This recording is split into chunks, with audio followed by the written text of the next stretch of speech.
Isinara ni Guning ang pinto at umalis. Tinawagan niya si Guman at tinanong siya kung nasa ospital pa siya o nasa bahay.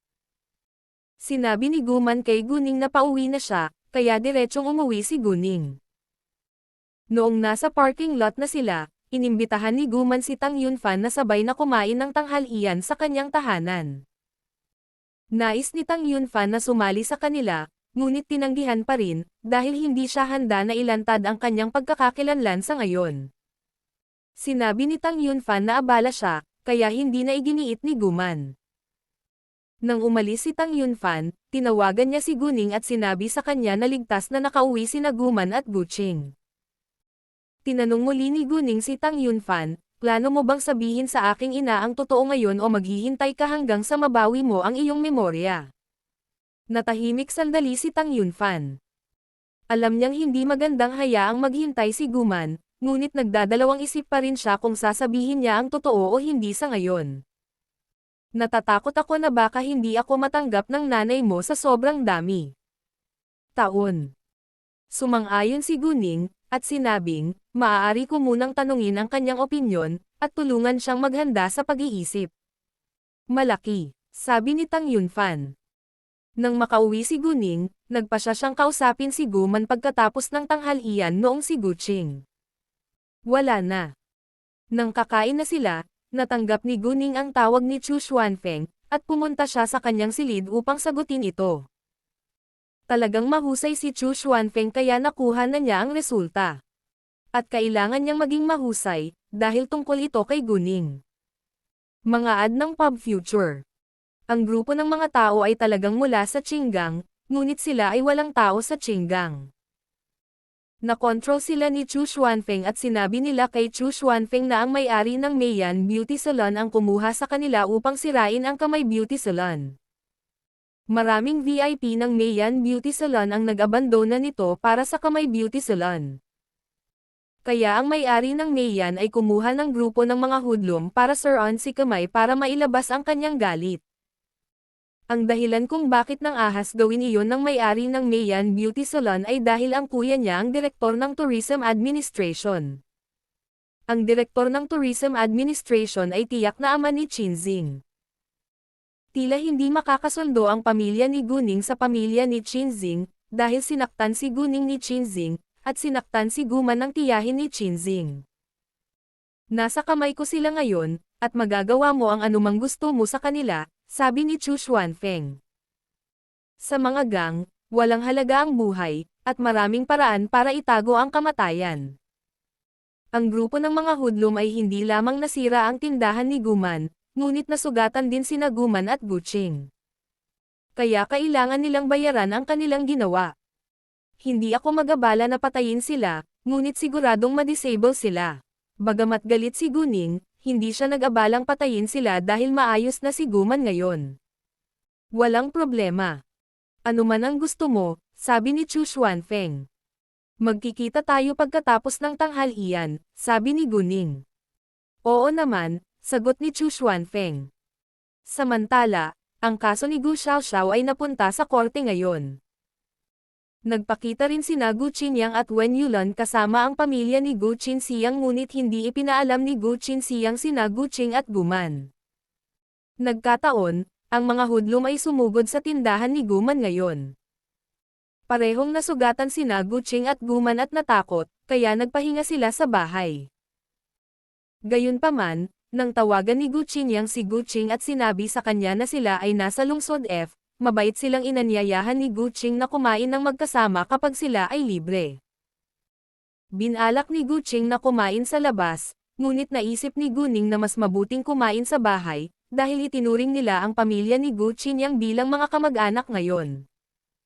Karaniwan, malapit lang silang mag-imbita ng mga kaibigan o kamag-anak na kumain sa bahay. Nang marinig iyon, naantig at napahinga si Gu Qinyang, dahil naunawaan niya na talagang pinatawad sila ni Guning. Ang pinagmulan ng debo ng kabanata na ito ay maaaring masubaybayan sa N0V3LB1N. Upang hindi masira ang mood ni Guman, nagpasya si Guning na huwag muna siyang kausapin tungkol kay Tang Yunfan sa ngayon. Parehong medyo pagod sina Guqing at Guman, kaya umidlip muna sila bago sila mag-grocery. Si Guning, sa kabilang banda, ay umalis upang salubungin si Chu Xuanfeng. Mga ad ng Pub Future. Nang aalis siya sa kanyang tahanan, natanggap niya ang tawag ni Tang Yunfan.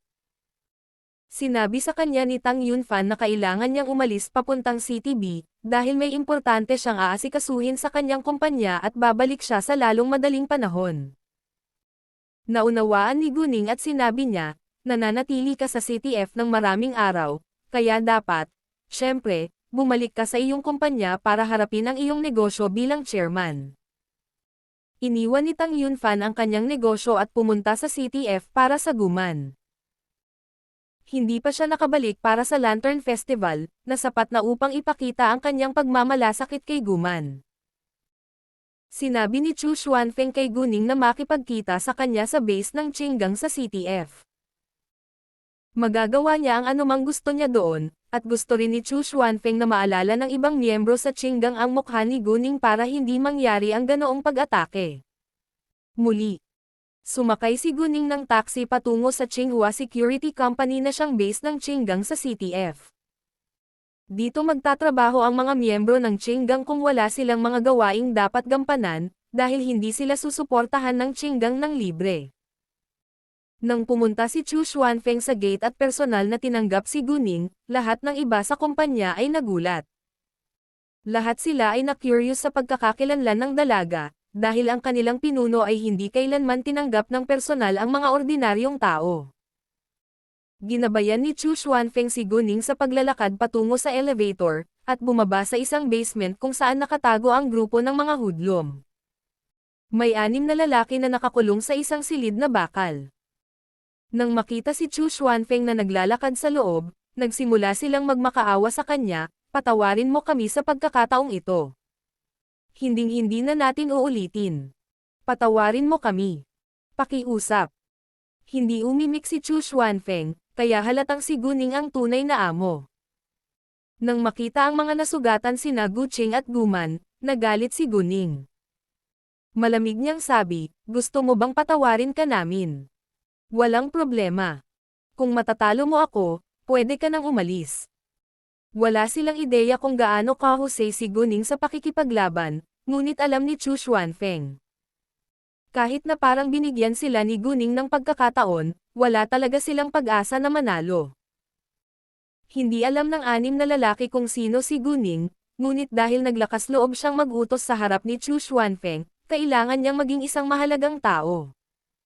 Alam din nilang hindi maaaring maging simple ang dalaga, dahil naglakas loob itong hamanin sila. Gayunpaman, sabik na silang umalis kaya pumayag sila. Sa katunayan, kahit na hindi sila sumang-ayon, wala silang mapagtatagwan. Pakibuksan ang pinto at papasukin ako, sabi ni Guning kay Chu Xuanfeng. Pagkatapos ay binuksan ni Chu Xuanfeng ang pinto para kay Guning, at pumasok siya nang walang pag-aalinlangan. Nang makita si Guning na papasok sa loob, ang mga lalaking iyon ay umatras ng hindi malay. Magsimula na tayo. Diretso ang tingin ni Guning sa kanila. Nagpalitan sila ng tingin sa una, pagkatapos ay tumakbo silang lahat kay Guning. Nasiyahan si Guning na bugbugin sila ng mahabang panahon para ilabas ang kanyang galit, ngunit pinanatili niya silang buhay. Sa mga sumunod na minuto, ang mga lalaking iyon ay sumisigaw sa sakit sa ilalim ng pag-atake ni Guning. Pabayaan ang iba sa labas ng basement, kahit si Chu Xuanfeng ay nakaramdam ng kaunting takot.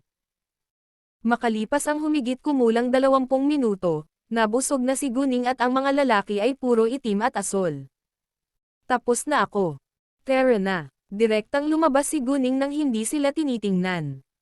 Nang nasa labas sila ay sinabi ni Guning. Xuanfeng, maraming salamat sa iyong tulong, ngunit may mga bisita akong pumupunta sa aking tahanan ngayon, kaya't hayaan mo akong bumili sa iyo ng pagkain sa ibang araw. Hindi mo na kailangang magpasalamat sa akin. Ako ang dapat na humingi ng paumanhin sa iyo, at gusto kitang makilala para sa pagkain, sabi ni Chu Xuanfeng. Pagkatapos ay binigyan niya si Guning ng USB flash disk at isang tseke na 1,000,000 yuan. May katibayan sa USB flash disk tungkol sa gulo na ito at ang tseke ay ang iyong kabayaran. Salamat, pero pakibalik ang tseke. Pagbabayad ako sa taong kumuha sa kanila, determinadong sabi ni Guning. Naunawaan ni Chu Xuanfeng na determinado si Guning, kaya binawi niya ang tseke.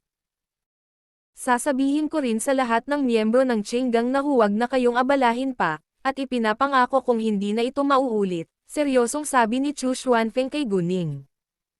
Ads by Pub Future. Salamat, bye, sabi ni Guning, pagkatapos ay umalis. Nang mawala si Guning, ipinaalam ni Chu Xuanfeng ang lahat sa Qinggang na huwag salakayin ngunit protektahan ang mga kumpanya ni Guning at ang mga may malapit na relasyon sa kanya. Hindi pa madaling araw nang humiwalay si Guning kay Chu Xuanfeng, kaya nagpasya siyang umuwi muna at harapin si Qin Lilan, na siyang may-ari ng Meian Beauty Salon bukas. Pag-uwi ni Guning, mag-grocery na sina Guman at Guqing. Si Gu Qinyang at ang kanyang asawa ay umalis sa korte alas 4 ng hapon.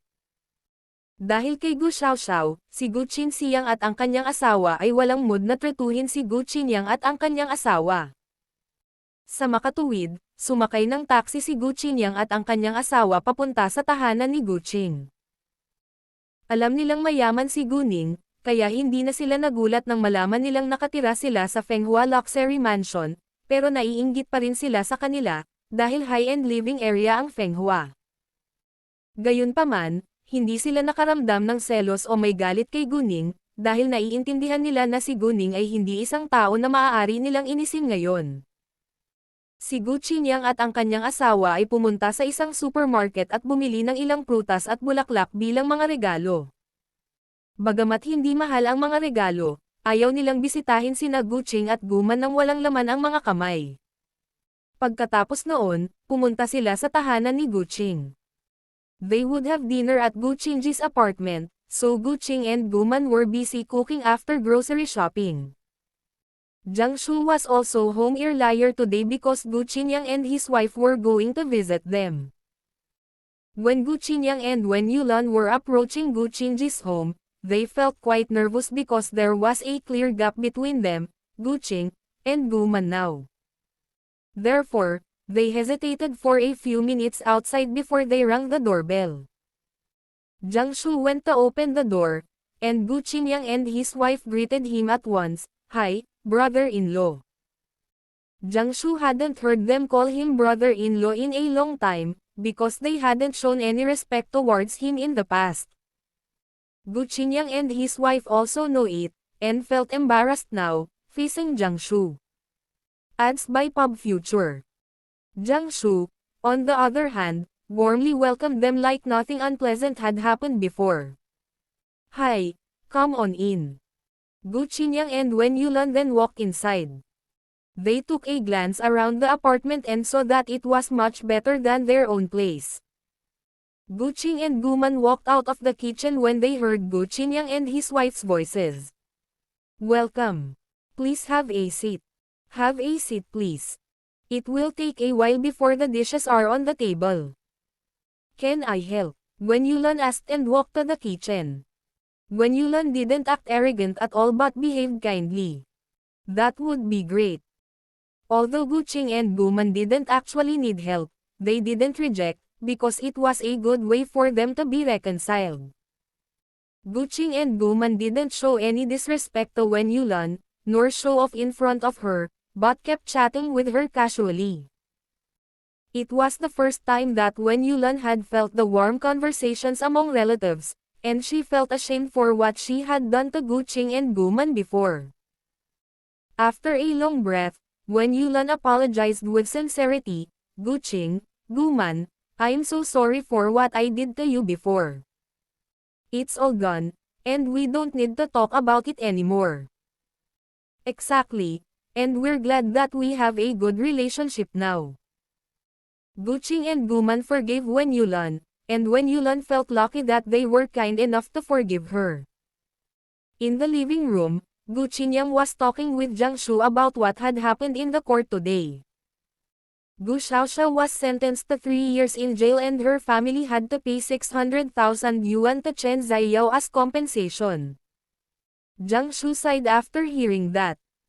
Although Gu Qainxiang's family had hurt them deeply, Jiang Shu still felt a little sad. At the same time, he also believed that Gu Xiaoxiao had to learn her lesson sooner or later. Before long, Guning and Jiang Xinyo got home. "Hi, Uncle." Guning and Jiang Xinyo greeted Gu Qinyang politely. They didn't show any disrespect towards Gu Qinyang, but they weren't close to him either. Although they were relatives, they didn't share many good memories. "Hi, Ningning, Xinyo." Nakangiting sabi ni Gu Qinyang. Medyo nahihiya pa rin siyang makita si Guning, ngunit nang makitang mabait si Guning ay nagpahinga siya. Sa pag-iisip ng balita tungkol sa pagbubukas ng seremonya ng Jade Beauty Jewelry. Hindi napigilan ni Gu Qinyang na humanga kay Guning, dahil halos kalahati ng mahahalagang tao sa CTG ang dumalo dito. Sa kanyang pagkamangha, nakilala ni Guning ang mga figure na iyon. Kaya lang, hindi siya naglakas loob na inisin niya. Hindi nagtagal ay inilapag na ang mga pagkain sa mesa. "Handa na ang hapunan," sabi ni Gu Qing. Nasaksihan ng L1 Legon ang unang publikasyon ng kabanatang ito sa ENyo Euro LB1N. "Mag-dinner tayo," sabi ni Jiang Shu at iginiya si Gu Qinyang papunta sa dining room, kasunod sina Guning at Jiang Xinyo. Nang makita ni Wen Yulan si Guning, nakaramdam din siya ng hiya, ngunit magalang pa rin niyang binati sila. "Hi, Ningning, Xinyo." "Hi, tita," sagot ni Guning at Jiang Xinyo ngunit hindi sila gaanong nagpakita ng pagmamahal. Nang makitang mabait si Guning, nag-relax din si Wen Yulan. Pagkatapos noon, umupo silang lahat sa paligid ng mesa. "Qinyang, sabay tayong uminom ng alak. Bagong taon na naman," sabi ni Jiang Shu. Si Jiang Shu ay hindi mahilig sa alak, at hindi siya umiinom kapag siya ay nag-iisa, maliban kung ito ay New Year Festival o Lantern Festival. Dahil nandito si Gu Qinyang ngayon, gusto niyang magkaroon ng ilan. "Bakit hindi?" sumang-ayon si Gu Qinyang. Pagkatapos ay naglabas si Jiang Shu ng isang bote mula sa kanyang kabinet ng alak. Ito ay mautay na ginawa 30 taon na ang nakalilipas. Ito ay 00 ml na may 53% na alkohol at higit sa 5 ng higit sa 4,000 yuan. Mga ad ng Pub Future. Hindi kayang bilhin ni Gu Qinyang ang ganoon kamahal na tatak ng Bejo, isa, ngunit marami na siyang narinig tungkol sa ito. Nang makita ang mahigit 4,000 yuan bote, nag-iinom si Gu Qinyang na inumin ito, dahil isang maliit na tasa lamang nito ay maaaring maraming daang yuan. Hindi niya kayang bilhin ang ganoong kamahal na alak sa buong buhay niya, kahit si Gu Qinxiang na naging pinakamayaman sa kanilang pamilya ay hindi rin ito kayang bilhin. Gu Qinxiang ay maaari lamang bumili ng alak na bukod sa humigit kumulang 2,000 yuan. Sa panahon ng kainan na ito, maliban kina Gu Qinyang at Wen Yulan na hindi mapalagay, ang iba ay nasiyahan sa kanilang sarili. Pagkatapos ng hapunan, nag-uusap sila sa sala, at naglabas si Gu Qinyang ng 2 pulang sobre na ibinigay kina Guning at Jiang Xinyo. "Para sa inyong 2 babae ito. Walang gaanong pera sa loob, pero pareho kaming bumabati ng Happy New Year." Malaki ang 1,000 yuan para kay Guning noon ngunit wala na ito sa kanyang paningin ngayon. "Salamat po tito." Sina Guning at Jiang Xinyo ay hindi nagpakita ng anumang panghahamak. Nang makita iyon, napahinga si Gu Qinyang. Naghanda din sina Guman at Gu Qing ng 2 pulang sobre para kina Gu Qingxi at Gu Yinyin. Kinuha sila ni Wen Yulan sa ngalan ng kanyang mga anak. Walang gaanong pera sa pulang sobre na inihanda ni na Gu Qing at Guman para kay Gu Qingxi at Gu Yinyin, dahil isa lamang itong paraan ng mabuting hangarin. Nang halos 9 ng gabi, umalis sina Gu Qinyang at Wen Yulan. Inanyayahan sila ni Gu Qing at Guman na nananatili sa kanilang tahanan, ngunit iginiit ni Gu Qinyang at Wen Yulan na nananatili sa hotel. Pagkatapos ay hinatid sila ni Jiang Shu sa hotel. Matapos mawala si Gu Qinyang at ang kanyang asawa, bumalik si Guning sa kanyang tahanan, ngunit hindi umuuwi si Guman hanggat hindi pa niya nakakausap si Gu Qing ng ilang sandali. "Ningning, nakakagulat na nagbago ang pamilya ng tito mo. Kami ay kamag-anak pagkatapos ng lahat at hayaan ang nakaraan ay lumipas. Kung kailangan nila ng tulong sa hinaharap, handa ka bang magbigay sa kanila ng tulong para sa akin? Tinanong ni Guman si Guning sa sandaling nakauwi siya. Ma, huwag kang mag-alala. Gagawin ko, sabi ni Guning. Kung hindi, hindi niya ipapanukala na imbitahan silang kumain sa kanilang tahanan. Mga ad ng pub future. Malaki. Gamaan ang loob ni Guman. Gabi na nang makauwi silang dalawa, kaya ipinagpaliban ni Guning na sabihin kay Guman ang tungkol kay Tang Yunfan sakaling hindi makatulog si Guman ngayong gabi. Nang si Guning ay nasa kanyang silid, tinawagan niya si Leng Xiaoteng at sinabi sa kanya ang tungkol kay Tang Yunfan. Hindi niya ito itatago sa kanya. Inaasahan din ni Leng Xiaoteng na si Guning ay magkakaroon ng masayang pamilya, at si Tang Yunfan ay maaaring maging mabuting ama pati na rin asawa. Ang pinakamahalaga, dahil si Tang Yunfan ay umibig kay Guman noon, mas madali para sa kanila na magkabalikan. Ningning, naging busy ako kanina, kaya malamang wala na akong oras para tawagan ka. Pupunta ako para makipagkita sa iyo kapag nakalaya na ako, sabi ni Leng Xiaoteng. Mamimiss kita, sabi ni Guning. Ako rin. Alagaan mong mabuti ang iyong sarili, sabi ni Leng Xiaoteng na may pag-aalala. I will, and you have to take good care of yourself too. Sabi ni Guning. Kinaumagahan, aalisin na sana ni Guching at Guman ang natitira sa tindahan, ngunit pinigilan sila ni Guning. Plano ni Guning na kunin ang kabayaran mula sa taong umupo ng grupo ng mga hoodlum para sirain muna ang kanilang tindahan, at pagkatapos ay muling buksan ang kanilang tindahan. Parehong lubos na nagtiwala sina Guching at Guman kay Guning, kaya pumayag sila. Pagkatapos ng tanghalian, hinayla ni Guning si Guman para maupo sa sofa. Ma'am, may seryoso akong sasabihin sa iyo. Ano ito? Nang makitang seryoso si Guning, nabalisa si Guman. Bueno, ito ay tungkol sa aking biyolohikal na ama, sabi ni Guning. Nang marinig iyon, biglang nanigas ang katawan ni Guman saglit at mukhang nabalisa siya. Anong nangyari? Naaalala mo pa ba na sinabi ko sa iyo na ang aking biological father ay maaaring mabuhay? Nawala ang alaala niya noong nakilala mo siya, kaya pagkatapos ng car accident, posibleng nabawi niya ang alaala niya pero nawala ang alaala ng taon na magkasama kayo. Kung buhay pa siya. Pero kinalimutan na lang niya ang nangyari noong taon na kasama kanya, kung hindi pa siya kasal, kung mahal ka pa niya, kung kung may pagkakataon pa kayong magkita ulit, gagawin mo ba? Subukan. Tinanong muli ni Guning si Guman. Nagulat si Guman, ngunit alam niyang nagtanong si Guning sa kanya para sa isang dahilan, at talagang posible na buhay pa si Ning. Si Guman ay nagsimulang manginig ng bahagya ng may luha sa kanyang mga mata.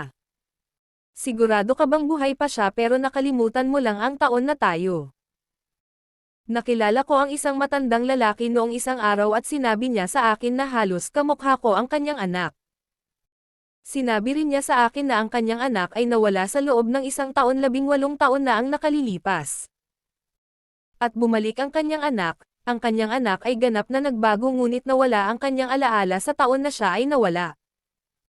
Naisip ko na hindi ito maaaring magkataon lamang, kaya ginawa ko ang aking pagsisiyasat, sabi ni Guning. Ano ang resulta? Nag-aalalang tanong ni Guman. Bagaman hindi pa kami nakakagawa ng DNA test, sigurado ako na siya ang aking biological na ama, sabi ni Guning. Nang marinig iyon, napaluha si Guman at huminga ng malalim. Agad na inilagay ni Guning ang kanyang kapangyarihan sa katawan ni Guman para tulungan siyang kumalma. May sarili na ba siyang pamilya ngayon? Tanong ni Guman. Naniniwala siya na dapat ay kasal na ito at magkaroon ng mga anak sa ngayon. Hindi, sabi ni Guning. Ano? Nagulat si Guman. Mga ad ng pub future.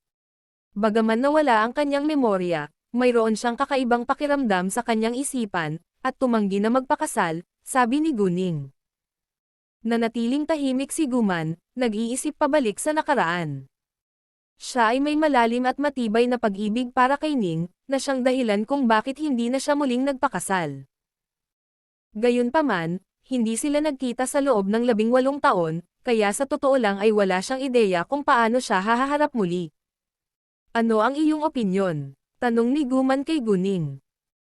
Kung gusto ni Guning ng masayang pamilya, gagawin ito ni Guman para sa kanya, ngunit kung ayaw ni Guning na baguhin ang kanilang buhay ngayon, papayag din si Guman. Pagkatapos ng lahat, si Guning ang pinakamahalagang tao sa buhay ni Guman at hindi sasaktan ni Guman si Guning para lamang sa isang lalaki, kahit na minahal niya ang lalaki ng lubos. Kahit na ang lalaki ay ama ng kanyang anak na babae, siya ay wala sa nakalipas na 18 taon. Sa nakalipas na 18 taon, namuhay sila ng maayos nang wala siya. Naunawaan ni Guning na gusto siyang makilala ni Guman ngunit nag-aalala siya sa kanyang nararamdaman. Nay, nanatili kang mag-isa para sa akin sa loob ng maraming taon. Hindi ka masyadong nag-iisa dahil kasama kita sa buong oras, ngunit malapit na akong pumasok sa aking unibersidad. Ayokong mag-isa ka sa bahay, kaya naiisip ko na mas maganda kung may mapagkakatiwalaang lalaki na makakasama mo. Palagi na lang nasa isip ko ang ideyang iyon bago ko pa nalaman na buhay pa pala ang aking biyolohikal na ama. Mom, actually, nakilala ko na siya at mabait siyang tao. Hinawakan ni Guning ang kamay ni Guman. Nang malaman iyon, labis na naantig si Guman. Gayunpaman, kung mawala ang alaala niya sa taong iyon, tatanggapin ba niya ako? Tanong ni Guman. Gagawin niya. Natatakot lang siya na hindi mo siya tanggapin, na kinalimutan ka na, seryosong sabi ni Guning. Nang marinig iyon, inikat ni Guman ang kanyang mga mata sa gulat. Alam niya ang tungkol sa ating buhay. At the same time, medyo hindi siya nasisiyahan. Kung alam ng lalaki ang tungkol sa kanilang pag-iral, bakit hindi siya dumating upang makilala sila? Hindi sigurado si Guman kung dapat niya itong makilala, ngunit nagmamalasakit din siya sa ugali ng lalaki. Naunawaan ni Guning ang nasa isip ni Guman. Sa katunayan, siya si Tang Yunfan. Nalaman lang niya ilang araw din ang nakalipas at nag-aalala siya na hindi mo siya tatanggapin. Kaya nakasuot siya ng maskara na palihim na nakatitig sa iyo nitong mga nakaraang araw, sabi ni Guning. Mga ad ng Pub Future. Ano, si Guman ay lubos na nabigla. Sining si Tang Yunfan. Ninakawan siya noong isang araw, at bigla itong nagpakita para tulungan siya.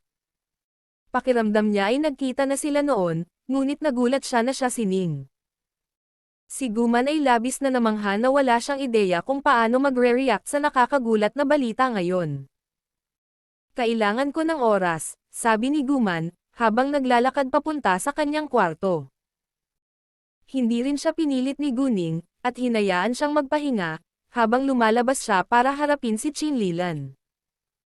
Si Guning ay hindi pumunta sa Mayan Beauty Salon, ngunit sa istasyon ng pulisya.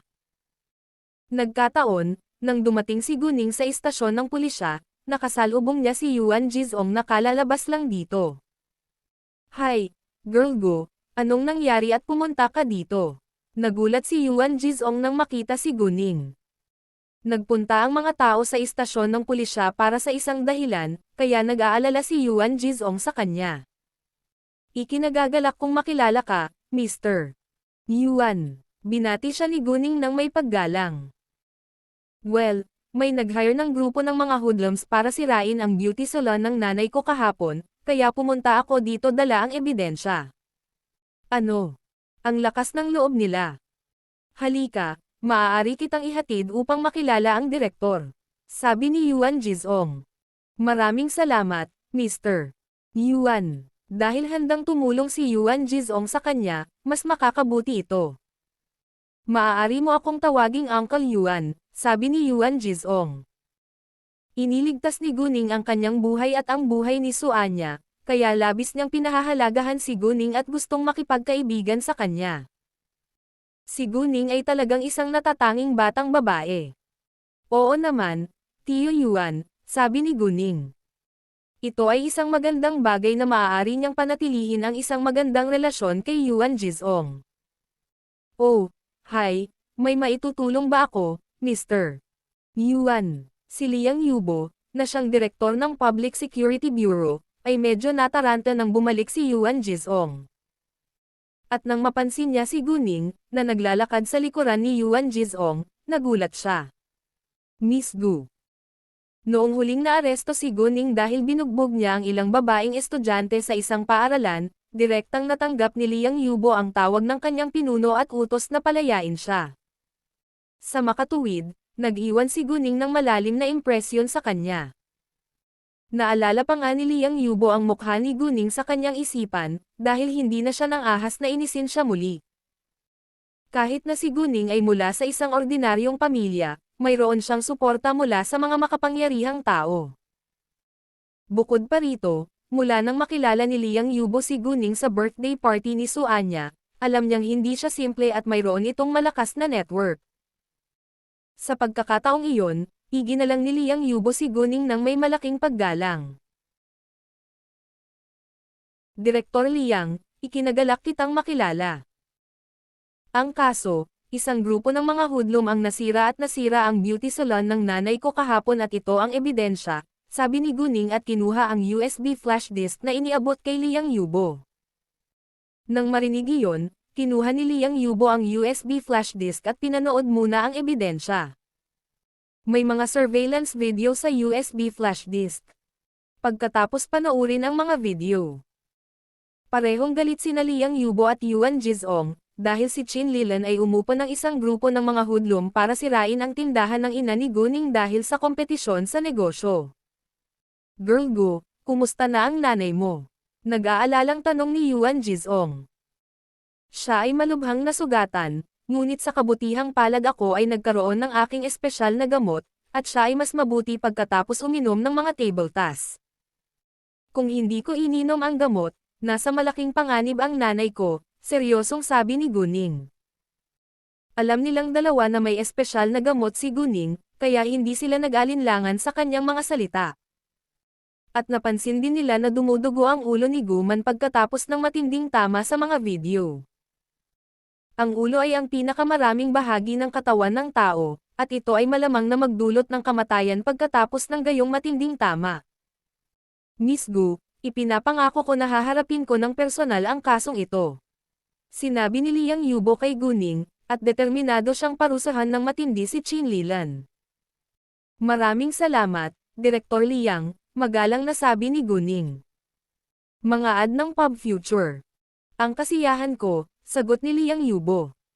Pagkatapos nito, umalis si Guning sa kanyang tahanan.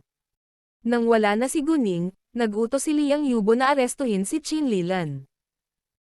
Inakala ni Qin Lilan na nagtagumpay ang kanyang plano, ngunit biglang dumating ang mga pulis sa kanyang tindahan at inaresto siya ng walang karagdagang pagtatanong. Anong ginagawa mo? Ako ang nakababatang kapatid ng direktor ng Tourism Administration. Hindi mo ako madamay, sigaw ni Qin Lilan. Yung director ng Tourism Administration. Kahit ang mayor ay hindi ka na matutulungan ngayon, dahil si Secretary Yuan ang nagbigay ng utos na parusahan ka ayon sa batas. Napangisi ang isang pulis. Ano? Nang marinig iyon, nagulat si Qin Lilan. Lampas sa kanyang imahinasyon na si Secretary Yuan ay magiging kasangkot, dahil sa kanyang pagsisiyasat ay nabasa niya na sina Gu Qing at Guman ay mga ordinaryong tao. Hindi nagtagal.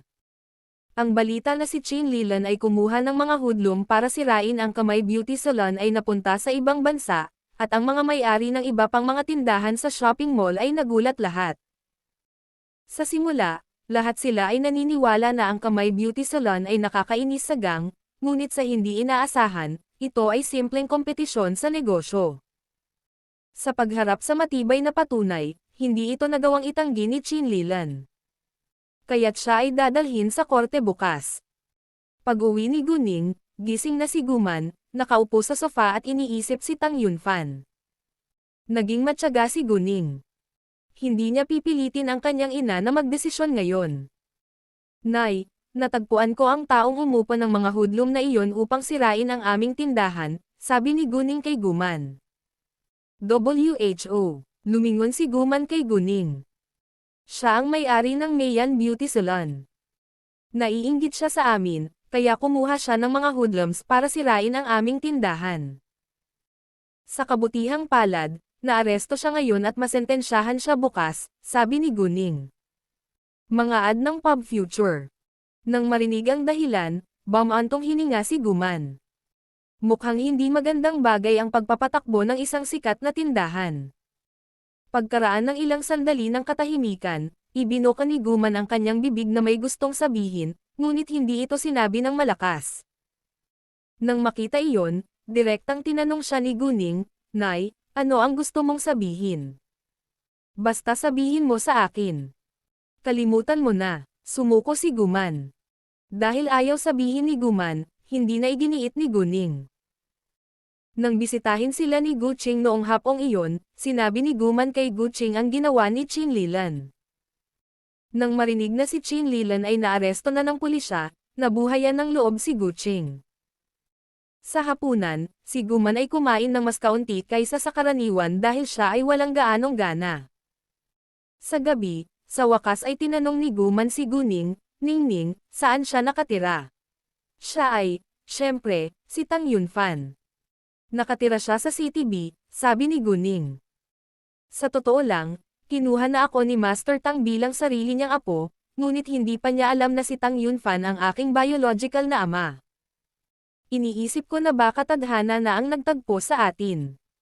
Kahit na hindi mo siya nakilala, mayroon pa rin tayong koneksyon sa Tang family." Sa katunayan, pagkatapos na opisyal na kunin ni Tang Haifeng si Guning bilang kanyang sariling apo, makikilala na sana ni Guman ang Tang family maaga o huli.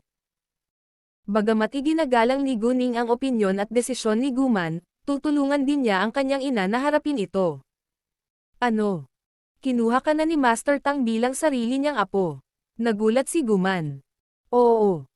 Pumunta ako sa bahay ng Tang family at nakita niya ako doon," sabi ni Guning. Siya ay, syempre, si Tang Yunfan. Well, hindi alam ni Guman kung ano ang sasabihin. Kung ganoon, kailangan ni Guman na makipagkita sa Tang family maaga o huli. "Ano ang kanyang pamilya?" tanong ni Guman. Alam ni Guman na palaging mahirap para sa mga in-law na makisama sa isa't isa. Namatay ang asawa ni Master Tang maraming taon na ang nakalilipas, at mayroon lamang silang isang anak na babae at 2 anak na lalaki. Ang nakatatandang anak ay nagtatrabaho sa politika, habang ang nakababatang anak ay si Tang Yunfan, na isang negosyante. "Lahat sila ay napakabait at mabait sa akin," sabi ni Guning. Si Guman, gayunpaman, ay muling natahimik. Kinabukasan, natanggap ni Guning ang tawag ni Moke. "Boss, bakit hindi mo sinabi sa akin ang nangyari sa tindahan mo? Kamusta ang nanay mo ngayon?" Nagreklamo si Moke nang sagutin ni Guning ang kanyang tawag. "Maayos na ang nanay ko ngayon." "Paano mo nalaman ang tungkol dito?" tanong ni Guning na may pagkamausisa. "Haha." Tumawa si Moke, pagkatapos ay sinabi na may halatang pang-aalipusta, "Sinabi sa akin ni Qinzing, dahil lumingon siya sa akin pagkatapos na arestuhin ng pulis ang kanyang tiyahin. Gusto niyang tulungan ko siyang magmakaawa sa iyo. Baliw ba siya o ano? Paano ko siya matutulungan?" Galit na galit si Moke sa sinabi iyon. "Sige, ayos na ngayon. Huwag kang mag-alala. Nahawakan ko ng maayos ang lahat," sabi ni Guning. Naantig na siya na mayroon siyang mga tunay na kaibigan na nagmamalasakit sa kanya. "Hindi, boss, sasabihin ko kay Howran at sa iba pa, at bibisitahin ka namin mamaya. Huwag mo kaming tanggihan dahil mabuti kaming magkaibigan," determinasyon na sabi ni Moke. Bagamat naisip ni Guning na hindi na kailangan, ayaw niyang masaktan ang kanilang damdamin, kaya pumayag siya. "Mabuti," sumagot si Guning, at sinabi sa kanya ang address ng kanyang tahanan. Pagkatapos ibaba ang tawag kay Guning, tinawagan ni Moke ang bawat isa sa kanilang mga kaibigan, at lahat sila ay galit sa tirahan ni Qinzing. Sinabi rin ni Guning kay Guman na bibisitahin siya ng kanyang mga kaibigan mamaya. Naantig si Guman sa mabait na ugali ng mga kaibigan ni Guning. At masaya si Guman na makita sila. Agad niyang sinabihan si Guqing na mag-grocery kasama niya. Bandang 3:00 ng hapon, dumating si Moke at ang iba pa, kasama si Suanya. Lahat sila ay dumating na may iba pang uri ng mga regalo. Kahit na sinabihan sila ni Guning na huwag magdala ng mga regalo, hindi sila pumapayag na bisitahin siya nang walang laman ang mga kamay. Sinabi rin ni Guman sa kanila na huwag bumili ng mga regalo ngunit marami na silang dala na mga pakete sa iba pang laki. Dagdag pa rito, lahat sila ay nagmamalasakit sa kalusugan ni Guman at Guching, na naging dahilan ng matinding pagkaantig ni Guching at Guman. Nagpunta si Guching at Guman para magluto sa kusina, habang si Guning ay nakikipag-chat sa kanila sa sala. Bagamat medyo maingay, nag-enjoy silang lahat, at walang oras si Guman para isipin si Tang Yunfan. Bago siya gumawa ng kanyang desisyon, hindi sasabihin ni Guman si Guching. Boss, naaalala mo pa ba na magsisimula ang bagong semestre bukas? Tanong ni Moke, dahil abala si Guning sa lahat ng oras. Mga ad ng Pub Future. Nang marinig iyon, natulala si Guning sa isang segundo. Talagang nakalimutan na niya. Sa totoo lang, nagsimula nang pumasok ang mga senior sa high school, ngunit palaging abala si Guning, kaya hindi pa siya bumabalik sa kanyang paaralan. Gayunpaman, napakahusay niya sa akademya na ang kanyang mga guro ay handang pumikit. Oh, muntik ko nang makalimutan. Sabi ni Guning. Sobrang inggit ako sayo. Ilang araw na tayong pumapasok sa mga klase, sabi ni Suanya. Dapat kang mag-aral ng mabuti at maging no. Isa na estudyante sa iyong grado tulad ng aming boss, pagkatapos ay maaari kang lumiban sa mga klase. Sabi ni Chu Peihan. Sana. Gayunpaman, hindi ko magagawa. Sabi ni Suanya. No big deal. Si Moke, Mixie at Anyi lang ang mabubuting mag-aaral sa amin, at pumapasok sila sa paaralan araw-araw, hindi tulad ng iba sa amin, sabi ni Moke. Hindi ako. Pumasok ako sa paaralan nitong mga nakaraang araw, sagot ni Chin Zixen. Ha, sa tingin ko ay hindi ka na makakapagpatuloy, sabi ni Zhang Tianping na may paghamak. Hindi siya naniniwala na biglang magsisimulang mag-aral ng mabuti si Chin Zixen. Ako rin. Sumang-ayon si Anyi kay Zhang Tianping. Hindi ka naniniwala sa akin. Pagkatapos ay tingnan natin. May kumpiyansa na sabi ni Chin Zixen. Chin Zixen, baliw ka ba o ano? Bakit bigla kang naging masipag mag-aral? Tinitigan ni Howran si Chin Zixen. Naisip niya na napaka-abnormal ni Chin Zixen. Dahil gusto kong pumasok sa isang magandang universidad, kailangan kong mag-aral ng mabuti. Nakipagtalo si Chin Zixen. Hoy, ano ang gusto ninyong pag-aralan sa universidad? Pinutol sila ni Chu Peihan. Sa totoo lang, wala akong interes na mag-aral, kaya napagpasyahan kong magtrabaho sa industriya ng entertainment pagkatapos ng aking pagtatapos. Mga ad ng Pub Future. May isang entertainment company sa ilalim ng Qinggang, kaya nagkaroon ng maraming pagkakataon si Chu Peihan sa pag-arte. Mag-aaral ako ng abogasya, at magiging abogado sa darating, sabi ni Suanya. Pumipili ako ng management science, sabi ni Howran, dahil papalitan niya ang negosyo ng kanyang pamilya, kaya isa itong bagay na kailangan niyang gawin. Ako rin, sabi ni Anyi. Bagamat hindi na niya negosyo ng pamilya ang Shenghua Real Estate, pinamamahalaan pa rin ito ng An family, kaya kailangan din niyang matuto ng management science. Mag-aaral ako ng pananalapi, sabi ni Yumixi. Politika, sabi ni Chin Zixen. Parehong politiko ang mga magulang niya, kaya malaki ang posibilidad na magtrabaho siya sa politika. Gustong-gusto kong maglaro sa computer, kaya pupunta ako sa major in computer science, sabi ni Zhang Tianping. Nang mga 4:00 ng hapon, natanggap ni Guning ang tawag ni Yuan Jizong. Sinabi niya sa kanya na si Chin Lilan ay sinintensyahan ng 2 taon sa bilangguan at kailangan niyang magbayad ng 2 milyong yuan bilang kabayaran. Pagkatapos nito, maaaring simulan ni Guching at Guman na ayusin at muling palamutihan ang kanilang tindahan. Habang ang bawat isa sa mga nasugatang kawani ay maaaring magkaroon ng 5,000 yuan na kabayaran sa pinsala sa pag-iisip. Bandang 6:00 ng gabi, nasa mesa na ang mga pagkain, at sabay-sabay silang nag-enjoy sa pagkain. Pagkatapos ng hapunan, umalis ang iba at nanatili si Guning sa bahay para makasama ang kanyang ina. Kinabukasan, nang pumasok si Guning sa paaralan, nakasalubong niya si Chinzing sa gate. O para maging partikular, sinadya ni Chinzing na naghihintay sa kanya doon. Nang makita si Guning na paparating, sabay-sabay na lumapit sa kanya si Chinzing. Guning, pwede ba tayong mag-usap? Wala tayong dapat pag-usapan. Hindi siya pinansin ni Guning at naglakad palayo. Guning, sinubukan siyang pigilan ni Chinzing. Kung ayaw mong masuntok, layuan mo ako. Nagbabala si Guning, pagkatapos ay umalis. Si Chinzing ay hindi nang ahas na pigilan siya muli, dahil talagang natatakot siya sa kanya ngayon. Sa katunayan, kahit na pumayag si Guning na makipag-usap sa kanya, hindi niya alam kung ano ang dapat niyang pag-usapan, dahil nakakulong na ang kanyang tiyahin. Gayunpaman, nag-aatubili siyang sumuko. Tumanggi pa rin si Chinzing na tanggapin ang katotohanan na ang babaeng kinamumuhian niya ngayon ay napakahusay at napakaganda. Sinalubong ni Guning ang kanyang mga kaibigan nang makarating siya sa paaralan. At sabay silang naglakad papunta sa mga classroom nila. Marami ng estudyante sa ika-4 na silid-aralan. Gayunpaman, ang hitsura ni Guning ay hindi masyadong nakatawag ng pansin mula sa kanila, dahil ang mataas na lipunan lamang ang nakakaalam na siya ang tunay na amo ng Jade Beauty Jewelry. Gayunpaman, ang mahusay na pagganap ni Guning sa pag-aaral ay humanga na sa marami sa kanyang mga kaklase, kaya lahat sila ay mabait na binati siya nang pumasok siya.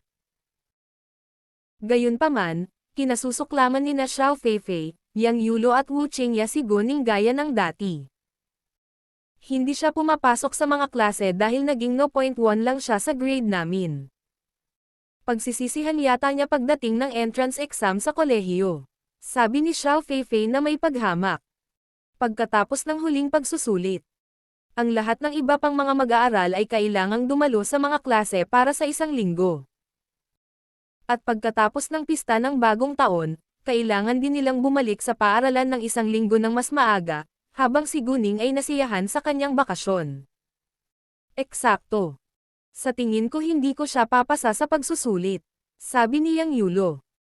Kahit na hindi malakas ang kanilang mga boses, narinig pa rin ni Guning ang kanilang usapan, ngunit wala siyang pakialam. Pagkatapos, nagsimula na ang klase. Dahil sa entrance exam sa kolehiyo, ang mga senior students sa high school ay maaaring magkaroon ng ilang araw na pahinga sa 1 linggo, ngunit iba si Guning. Darating siya kapag siya ay libre, ngunit humihingi ng pahinga kapag siya ay abala sa kanyang negosyo. Sa makatuwid, pumunta si Guning upang humingi ng pahinga sa opisina ng punong guro pagkatapos ng unang klase. Ang kanyang punong guro ay hindi nasisiyahan, ngunit wala siyang magawa, dahil si Guning ang 0.1 sa kanilang grado. Umalis si Guning sa kanyang paaralan pagkatapos ng unang klase. Mga ad ng Pub Future. Humingi rin si Guning ng bakasyon kinabukasan, dahil tinawagan siya ni Kay para humingi ng tulong. Naaksidente ang isang kaibigan niya at sinabi ng doktor na kailangang putulin ang binti ng kaibigan niya. Sinabi ni Kay kay Guning na hanggat mapapagaling niya ang kanyang kaibigan, handang sundin ng kanyang kaibigan ang kanyang pamumuno. Ang kanyang kaibigan ay isang dalubhasa sa pananalapi ng ace pati na rin ang isang natitirang administrador ng negosyo. Si Guning, syempre, ay higit na handang tumulong sa kaibigan ni Kay, dahil siya mismo ang uri ng mahusay na tao na hinahanap niya. Binalak din ni Guning na tulungan si Kay at ang kanyang kaibigan na patakbuhin ang mga negosyo sa kanilang grupo sa kabisera. Bagamat kakaunti ang alam ni Kay tungkol sa negosyo. Ang kanyang kakayahan sa tiktik at kakayahan sa pagsisiyasat ay kapansin-pansing mahusay, na kailangang-kailangan para sa pagpapatakbo ng isang malaking grupo ng negosyo. Nang tawagan ni Guning ang kanyang punong guro sa gabi, ang kanyang punong guro ay galit na galit at sinigawan siya sa galit. Guning, 2 beses kang humingi ng bakasyon sa loob ng 2 araw. Alam mo pa ba na ikaw ay isang senior student na dadalo sa entrance exam sa kolehiyo sa loob ng ilang buwan? Bagamat naiintindihan ng kanyang punong guro na si Guning ay mahusay sa pag-aaral, ang entrance exam sa kolehiyo ay hindi isang bagay na maaari niyang tanggapin ng maluwag. Pasensya na, pero emergency lang. Ang aking kaibigan ay naaksidente lamang at ang kanyang paa ay mapuputol. Kailangan ko siyang bisitahin, sabi ni Guning. Ikaw, hindi alam ng kanyang head teacher kung ano ang sasabihin. Pagkatapos noon, sinabi ni Guning kay Guman ang parehong dahilan bago siya umalis. Binanggit din niya si Tang Yunfan at sinabi kay Guman na bumalik si Tang Yunfan sa City B dahil sa kanyang negosyo. Kaya nagkaroon ng sapat na oras si Guman para isipin kung tatanggapin niya si Tang Yunfan. Kinaumagahan, pumunta si Guning sa airport at lumipad patungong City D. Habang nasa eroplano si Guning, nakipag-usap ang principal ng kanyang paaralan sa kanyang punong guro, si Zhang Qiuhua. Profesor Zhang, may estudyante bang nagngangalang Guning sa iyong silid-aralan?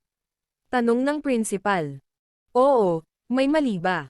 Bahagyang natarante si Zhang Qiuhua, dahil hindi niya alam kung nalaman ng principal na wala si Guning sa mga klase. Mga ad ng Pub Future. Pagkatapos ay ipinakita ng principal kay Zhang Qiuhua ang isang larawan sa kanyang telepono. Tingnan mo. Siya ba ito? May isang magandang nakaayos na batang babae na nakasuot ng gown sa isang party sa larawan, at nakilala ni Zhang Qiuhua na ang babae ay si Guning sa isang sulyap. Oo, siya ito. Anong nangyari? Tanong ni Zhang Qiuhua. Nang marinig ang sang-ayon na sagot, tumawa ng malakas ang prinsipal, na ikinatuwa ni Zhang Qiuhua, dahil akala niya magagalit ang prinsipal. Profesor Zhang, mukhang hindi mo pa alam. Ang estudyanteng ito na tinatawag na Guning ay talagang matagumpay. Halatang pagmamalaki na sabi ng prinsipal. Ano? Hindi naintindihan ni Zhang Qiuhua. Profesor Zhang, narinig mo na ba ang Jade Beauty Jewelry? Tanong ng prinsipal. Siyempre meron ako, sabi ni Zhang Qiuhua. Ang Jade Beauty Jewelry ay ang pinakasikat na high-end na brand ng alahas ngayon. At halos kalahati ng mahahalagang tao sa City G ang dumalo sa seremonya ng pagbubukas nito, sabi ng principal. Pagkatapos ay tinanong si Zhang Qiuhua, kilala mo ba kung sino ang boss ng Jade Beauty Alahas? Hindi pipi si Zhang Qiuhua, at napagtanto niya kaagad na si Guning ang dapat na boss ng Jade Beauty Jewelry.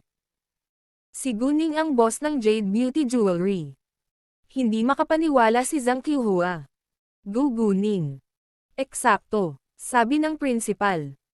Nabalitaan ko na kumita siya ng malaki sa pagsusugal na bato, at pagkatapos ay itinatag ang Jade Beauty Jewelry. Sa pag-iisip niyan, labis na hinangaan ng principal si Guning. Kinikilala ng lahat na ang pagsusugal ng bato ay isang lubhang mapanganib na aktibidad, ngunit nagawa ni Guning na kumita mula rito, na isang maalamat. Gayunpaman, wala sa kanila ang nakakaalam na ang lahat ng jade sa Jade Beauty Jewelry Store ay pinutol mula sa mga hilaw na materyales na binili ni Guning mismo.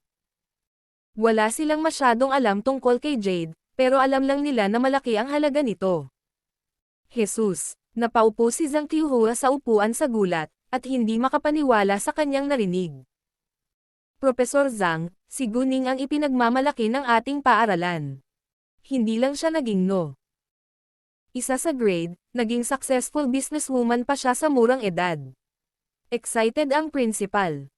Nako, bukas na pala ang opening ceremony ng school. Sabihin kay Guning na maghanda ng talumpati. Gusto kong hikayatin niya ang lahat ng estudyante sa aming paaralan. Sabi ng principal. Nag-alinlangan si Zhang Qiuhua ng ilang segundo pagkatapos ay nagsabi, humiling siya ng pahinga. Ano? Humingi siya ng leave. Nagulat ang principal dahil kasi simula pa lang ng bagong semestre. Pipintasan na sana ng principal si Guning, ngunit hindi nagtagal ay napagtanto niya na si Guning ay hindi na isang ordinaryong estudyante ngayon. Siya ay isang matagumpay na negosyante, at maliwanag na siya ay abala. Sinabi niya na ang kanyang kaibigan ay naaksidente sa kotse at ang kanyang binti ay kailangang putulin. Kaya binisita niya siya, paliwanag ni Zhang Qiuhua, kung sakaling magalit ang principal kay Guning. Nang marinig iyon, Naalala ng punong guro na narinig niya na may espesyal na gamot si Guning sa birthday party ni Suanya, kaya ipinalagay niya na pumunta si Guning upang iligtas ang kanyang kaibigan. Sige. Kalimutan mo na ito, sabi ng prinsipal. Nang mawala ang prinsipal, si Zhang Qiuhua ay nakaupo pa rin sa kanyang upuan sa gulat. Hindi na niya nabawi ang kanyang isipan hanggang sa tumunog ang bell at pumasok ang ibang mga guro sa opisina. Huminga ng mahabang hininga si Zhang Qiuhua at pinakalma ang sarili. Hindi niya ipinakalat ang balita sa ibang bansa, gayon din ang prinsipal. Hindi nila alam kung handa si Guning na ipaalam sa iba sa kanyang paaralan ang nakakagulat na balita, kaya nagpasya silang ilihim ito sa ngayon. Noong 10:20 AM, dumating si Guning sa airport ng CTD. Sa labas ng airport, isang makintab na pulang Lamborghini ang huminto sa kalsada at may isang magandang binata na nakasandal dito.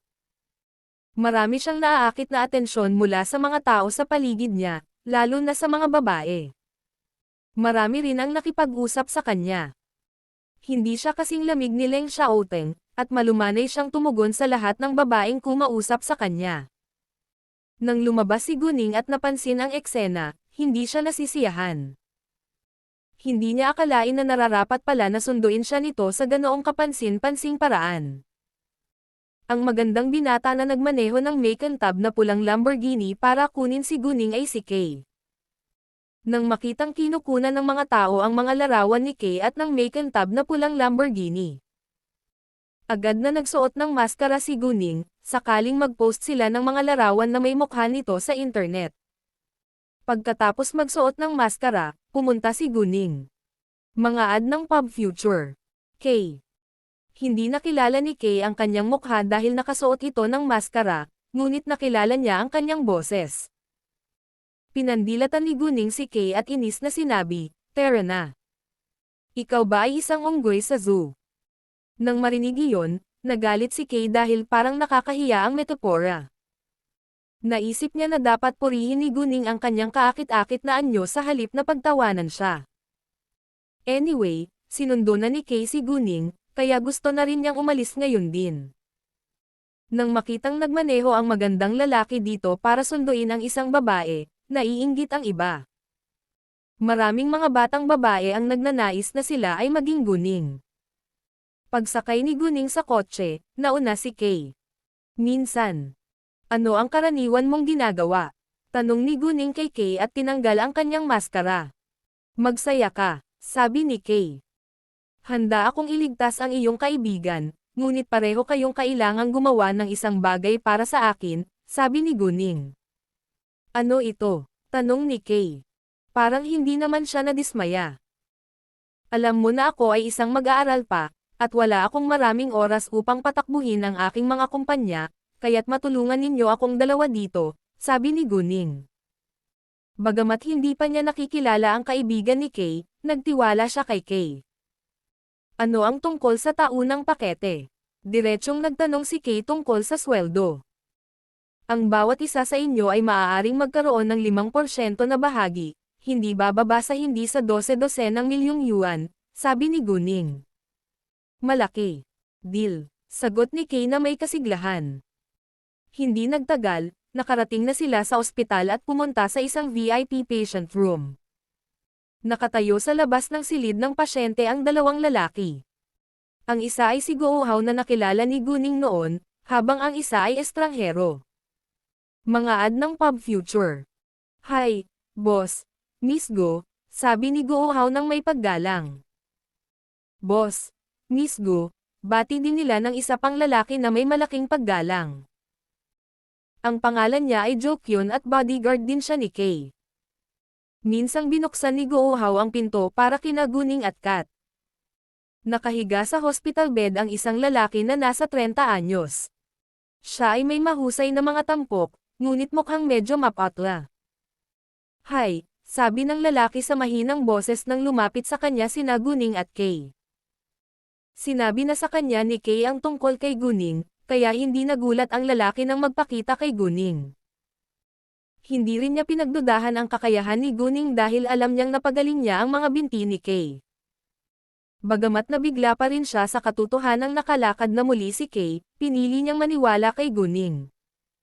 Bilang karagdagan, alam niya na maraming bagay na hindi niya alam sa mundong ito. Ito ang malapit kong kaibigan, si Chen Kangyi, sabi ni Kay kay Guning, pagkatapos ay bumaling kay Chen Kangyi. Kangyi, ito si Miss Gu. Ang Enye 00V Euro Elsa 1N ang nag-host ng premiere release ng chapter na ito. Ikinagalak na makilala ka, sabi ni Guning. Miss Gu, ikinagalak din kitang makilala, at maraming salamat sa iyong tulong, sabi ni Chen Kangyi. Pagkatapos, naglabas si Guning ng isang kristal na kapangyarihan at sinabi kay Chen Kangyi na kunin ito. Natunaw ang tableta sa ikalawang paglagay nito sa bibig ni Chen Kangyi, at naramdaman niya ang pagdaloy ng lamig sa kanyang katawan, na medyo comfortable. Gayunpaman, malubhang nasugatan si Chen Kangyi, kaya hindi sapat ang isang tableta. Kinailangan ding ilagay ni Guning ang kanyang kapangyarihan sa kanyang mga binti ng personal upang tulungan siyang makabangon. Ang mga sugat ni Chen Kangyi ay napakasakit. At nakaramdam siya ng matinding sakit nang hawakan sila ni Guning, ngunit nang ilagay ni Guning ang kanyang kapangyarihan sa kanyang mga binti, ang sakit ay napalitan ng banayad na lamig. Bagamat narinig na niya ang hindi kapani-paniwalang epekto ng gamot mula kay Kay, namangha pa rin siya nang siya mismo ang nakaranas nito. Hindi ganap na napagaling ni Guning si Chen Kangyi, ngunit halos ganap na siyang gumaling. Ang kailangan lang niyang gawin ngayon ay magpahinga ng mabuti. Masyadong hindi makatotohanan kung gagaling niya ito kaagad, kaya nagpa siya si Guning na bigyan siya ng oras para gumaling mag-isa. Kaya, masakit pa rin ang mga sugat ni Chen Kangyi, at hindi pa siya makagalaw, ngunit ganap na siyang gagaling sa 1 linggo. Malaking lakas ang ginastos kay Guning para tulungan siyang makabawi, kaya medyo namutla ang mukha niya pagkatapos noon. Sa huli, naglabas si Guning ng isang bote ng porselana na may 2 power crystal sa loob. Uminom ng tableta tuwing 3 araw, at magiging maayos siya pagkatapos ng 1 linggo, sabi niya kay Kay. Salamat, kinuha ni Kay ang bote ng porselana. Kapag naka-recover na si Kangyi, sasalubungin ka namin. Malaki, sagot ni Guning. Pagkatapos noon, inanyayahan ni Kay si Guning na kumain ng magkasama ngunit tinanggihan ito. Si Guning ay may sariling pag-aayos, kaya hindi iginiit ni Kay. Pagkatapos ay umalis si Guning.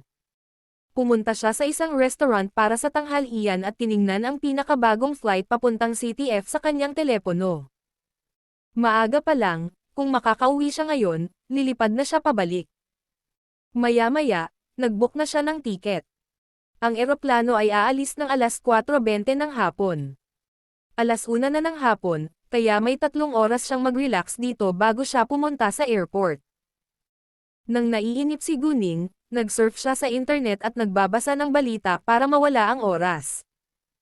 Gayunpaman, ang nakakagulat na balita ay lumitaw sa kanyang paningin. Isang zombie ang nahukay sa isang minahan sa Changyang Mountain, maraming tao ang nasugatan. Naka-attach ang larawan. Ang larawan ay kuha mula sa malayo, kaya hindi ito malinaw.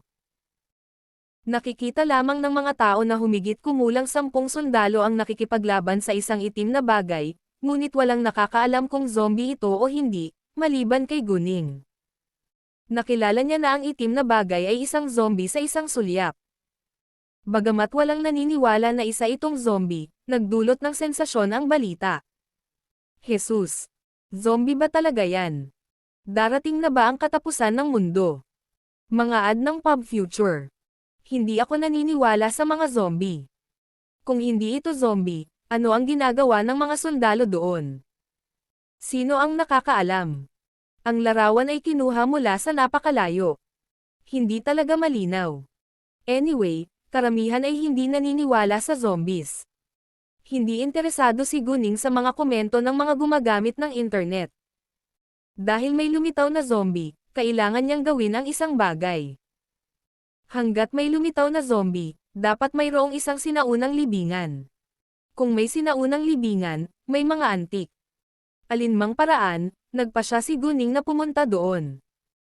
Kaya naman, sabay-sabay na umalis si Guning sa restaurant, sumakay ng taxi papunta sa Changyang Mountain.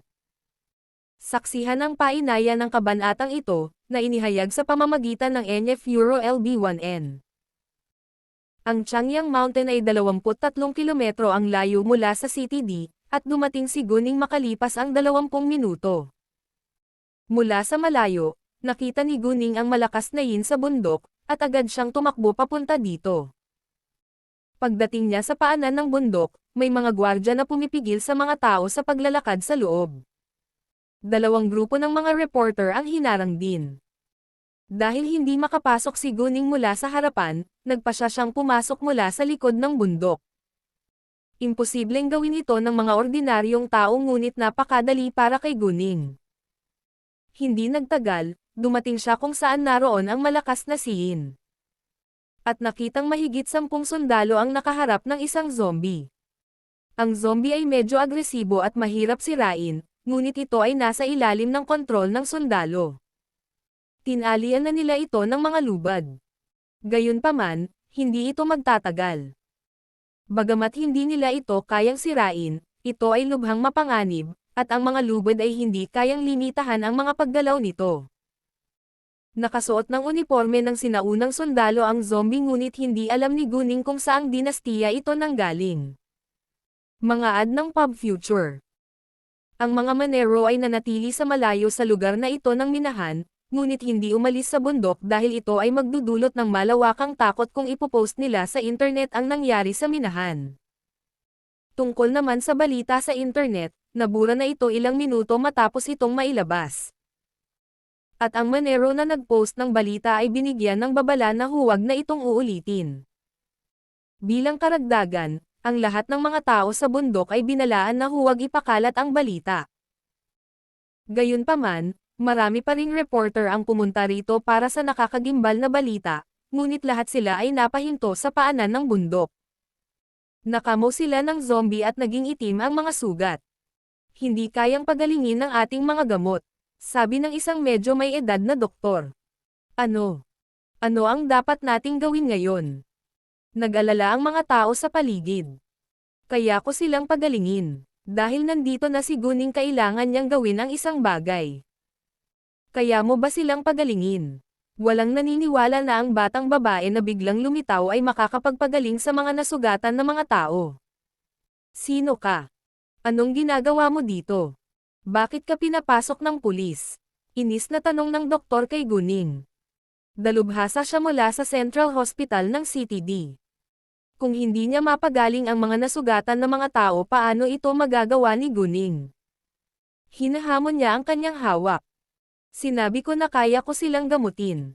Naglakad si Guning patungo sa mga nasugatang tao nang walang pagkaantala, ngunit pinigilan siya ng doktor bago pa man siya makalapit. Doktor ka ba?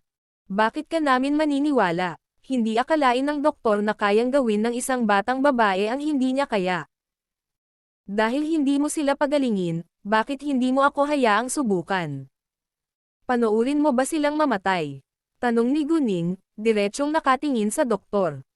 Ikaw, galit ang doktor. Dr. Tan, sa tingin ko ay may katuturan ang sinabi ng dalaga. Dahil hindi mo sila mapapagaling, maaari naming hayaan siyang subukan. Sinabi ni Gao Qiang, ang supervisor ng lugar ng minahan. Hindi sinisisi ni Gao Qiang si Tan Jiangfeng, gusto lang niyang gumaling ang mga nasugatan sa lalong madaling panahon, ngunit hindi nasisiyahan si Tan Jiangfeng. Gao Qiang, kaya mas pinili mong paniwalaan ang isang batang babae kaysa sa akin. Nang marinig iyon, nairita si Gao Qiang. Dr. Tan, ano ang ibig mong sabihin sa pagsasabi niyan? Dahil wala kang magagawa, bakit hindi mo hayaang subukan ito ng babae? Walang gustong makita silang namamatay sa harap mismo ng ating mga mata. Kung may magagawa ang dalaga, may pag-asa man lang tayo. Anong nangyayari dito? Sa oras na ito, lumakad si Jiang Boan, ang alkalde ng CTD. Nang lumakad siya palapit, nakilala niya si Guning sa isang sulyap, at medyo nagulat siya. Miss Gu, bakit ka nandito? Hindi lang nagulat si Jiang Boan kundi nasasabik din siyang makita si Guning, dahil alam niyang hindi simpleng babae si Guning. Nailigtas niya sina Yan Zenglan at Xiao Changchun, at tinulungan si Yan Zenglan na paalisan ang grupo ni Liu Shikon, ngunit hindi siya nagpakita. Pagkatapos, nakuha pa niya ang Hangyan Group. Sa mga mata ni Jiang Boan, si Guning ay isang matuwid na batang babae pati na rin ang matagumpay na babaeng negosyante. Ang Hangyan Group ay mayroong mahigit 1 bilyong yuan sa mga asset. At mayroon ng Shenghua Real Estate si Guning noon pa man. Narinig din ni Jiang Boan na mahusay si Guning sa stone gambling at nagmamay-ari din siya ng isang high-end na tindahan ng alahas. Bagamat mayroon siyang tindahan ng alahas ngayon, hindi na ito mahigit 1 bilyong yuan. Kinikilala ng lahat ang stone gambling ay isang mataas na peligrosong aktibidad. Kung si Guning ay gumawa ng kayamanan sa pamamagitan nito, ang pera ay hindi problema para sa kanya. Gayunpaman, hindi lahat ay maaaring magkaroon ng natitirang kakayahan sa pagsusugal na bato tulad niya. Ang Enya 00V Euro Elsa 1N ang nag-host ng premiere release ng chapter na ito. Nang makita ng mga tao na iginagalang ni Jiang Boan si Guning, lahat sila ay nagulat. Wala ni isa sa kanila ang nakakita sa kanilang mayor na napakagalang sa isang batang babae. Ano man ang mangyari, ang batang babae na ito sa harap nila ay kailangang maging isang mahalagang tao ayon sa saloobin ni Jiang Boan sa kanya. Mayor Jiang, mapapagaling ko sila, sabi ni Guning nang may kumpiyansa. Gayunpaman, pinipigilan ako ng doktor na ito. Si Jiang Boan ay hindi nasisiyahan at binigyan si Tan Jiangfeng ng isang sulyap. Agad na itinikom ni Tan Jiangfeng ang kanyang bibig. Bagamat nag-aalinlangan si Jiang Boan kung mapapagaling ni Guning ang mga nasugatang tao, handa siyang hayaan siyang subukan ito. Miss Gu, pakiusap. Dahil pumayag si Jiang Boan, walang ibang nang ahas na pigilan muli si Guning. Sabay-sabay na kinuha ni Guning ang mga power crystal mula sa kanyang backpack at sinabihan ang 5 manero na nakalmo ng zombie na kunin ang mga ito. Ang mga tao sa paligid ay lahat ay nakatingin sa kanila sa pagkabalisa ngunit si Tan Jiangfeng. Sa kabilang banda, ay umaasa na mabibigo din si Guning, dahil kinasusuklaman niya ito sa paghamon sa kanyang paghawak. Sa totoo lang, si Tan Jiangfeng ay isang makasarili at makasarili na tao. Kasalanan ng mga pasyente na ang isang tulad niya ay maaaring maging isang doktor. Pagkalipas ng ilang minuto, unti-unting nakarecover ang mga sugatang manero, na eksaktong kabaligtaran ng gustong mangyari ni Tan Jiangfeng. Ang bawat isa sa mga nasugatang manero ay umiinom lamang ng isang tableta, upang hindi sila ganap na gumaling sa ganoong kaikling panahon, ngunit ang kanilang mga buhay ay nailigtas na. Nagulat ang lahat sa mahusay na epekto ng gamot ni Guning, at lahat sila ay humanga kay Guning ngayon. Mga ad ng Pub Future. Wow! Napakaganda. Eksakto. Kahit si Dr. Tan ay nabigo, ngunit nagawa niyang pagalingin ang mga ito sa napakalaking panahon. Siya ay dapat na isang napakahusay na doktor. Pinuri ng mga tao si Guning, habang si Tan Jiangfeng ay galit na galit, at nakaramdam ng labis na kahihiyan. Bakit? Bakit kaya niya silang pagalingin? Bagamat galit si Tan Jiangfeng, hindi siya nang ahas na magsabi ng kahit ano. Miss Gu, sobrang hindi ka panipaniwala. Maraming salamat sa iyong tulong. Nagpasalamat si Jiang Boan kay Guning ng may katapatan. Bahala ka, Mayor Jiang. Ginawa ko lang ang kaya kong gawin, sabi ni Guning. Sa totoo lang. Pumunta si Guning dito hindi lang para iligtas ang mga nasugatang tao, kundi para sirain ang gumagalaw na katawan at hanapin din ang mga mahahalagang antik sa hindi kilalang sinaunang libingan. Mayor Jiang, alam ko kung paano sirain ang zombie, kaya mangyaring payagan akong makalakad, sabi ni Guning kay Jiang Boan. Ano? Kaya mo bang sirain ang zombie? Nang marinig iyon, nagulat ang lahat. Huwag isipin na isa kang tunay na tagapagligtas pagkatapos lamang iligtas ang kanilang nasugatan. Ito ay ganap na isang biro na iniisip na maaari mong sirain ang zombie. Putol ni Tan Jiangfeng na may pang-aalipusta. Bagamat ang iba ay nagkaroon din ng pag-iisip, ito ay masyadong maaga upang gumawa ng mga conclusion. Di ba sabi mo hindi ko kayang gamutin yung mga nasugatan noon? Nagawa ko na, kaya huwag magmadali sa mga conclusion at maging mabait. Kung masyado kang bias at masama, sa palagay ko ay kasawian ng isang pasyente na ang isang tulad mo ay maaaring maging isang doktor. Sabay-sabay na sagot ni Guning. Hindi niya matitiis ang gayong hamak na tao. Ikaw, nagalit na naman si Tan Jiangfeng. Mga ad ng Pub Future.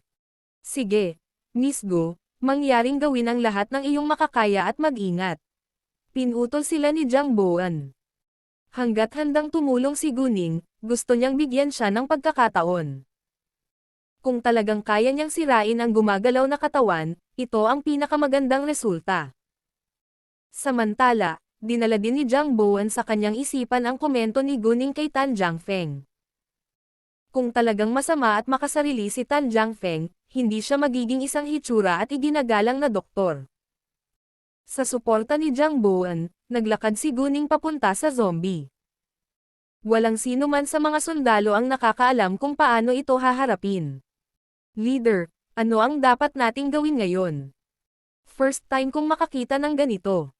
Wala akong ideya. Walang baril o kutsilyo ang makakasakit dito. Leader, may babaeng naglalakad papunta dito. Hindi nila siya pinigilan. Sa tingin ko pupunta siya dito para sabihin sa amin ang isang bagay. Bakit nila pinayagan ang isang batang babae na pumunta dito? Matatakot siya. Gago ka ba? Dahil naglakas loob siyang maglakad dito at mukhang kalmado, hindi niya ito matatakot. Sige, tigilan mo na ang pakikipagtalo. Nang lumakad si Guning sa kanila, sa wakas ay nakita niya ang sinaunang uniforme ng sundalo na malinaw na suot ng zombie. Ito ay mula sa dinastiyang Soy. Kung may mga sundalong inilibing sa sinaunang libingan, isang mahalagang figure ang dapat ding ilibing sa loob. Pinakamahalaga, kailangan nilang sirain ang zombie ngayon. Buhusan ito ng gasolina at sunugin, sabi ni Guning. Nang marinig iyon, ang mga sundalo sa paligid ay natigilan sa isang segundo. Kapaki-pakinabang ba ito? Makatakas ito kung masusunog ang mga lubad, nag-aalalang tanong ng isang sundalo. Siyempre naman. May nakilala akong zombie dati at ganoon din ang ginawa ko para sirain ito. Para maniwala sila sa kanya, hindi itinago ni Guning ang katotohanan na may nakilala siyang zombie noon.